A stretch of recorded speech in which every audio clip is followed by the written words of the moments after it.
السلام عليكم خوتي، مرحبا بكم معايا في فيديو جديد على قناتكم عالم فاتي.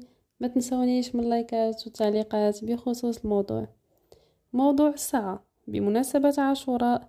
وفاة طفلة عمرها لا يتجاوز 5 سنوات ليلة الاحتفال بعاشوراء، بالضبط يوم الخميس، بسيدي موسى صلاة، من بعد ما قام أحد المجهولين برمي قنينة غاز صغيرة وسط النيران أثناء احتفالات بعاشوراء بكورنيش سيدي موسى، لتسقط شظاياها على الطفلة متسببة في وفاتها بعد نزيف حاد على مستوى الرأس.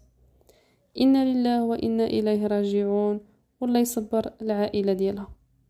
مجموعة من الإعلاميين والفنانين تفاعلوا مع الموضوع، أبرزهم رشيد العلالي اللي عرب عن غضبه الشديد مما آلت إليه احتفالات عاشوراء من طقوس اللي ولات غريبة وحوادث اللي ولات جد خطيرة كتهدد السلامة ديال الأطفال وتا ديال الراشدين، بعيدا كل البعد عن الطابع الديني اللي كتسم به هذه المناسبة.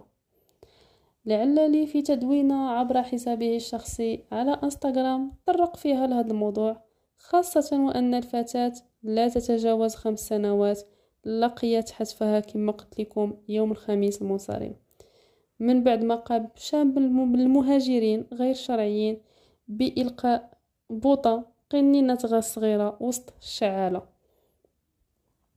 العلالي قال كيفاش تحولات عاشوراء لساحة حرب في الشوارع المغربية، كيفاش بنادم ولا يفرقع البوطة، واش بنادم تسطى أشهاد السيبة وقلة الترابي.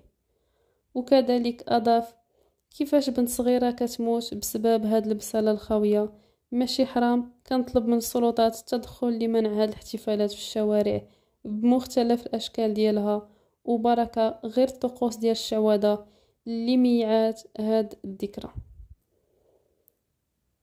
وكذلك مجموعة ديال النشطاء عبر المواقع الاجتماعية انستغرام فيسبوك حملوا جزء من المسؤولية الوالدين ديال هاد الطفلة الصغيرة نظرا للسن ديالها اللي ما كيتجاوز 5 سنوات، ومع ذلك خلوها تخرج وتحتفل، علما ان هذا الشيء كل عام كيشكل خطورة بالغة. الله يصبرهم، إنا لله وإنا إليه راجعون.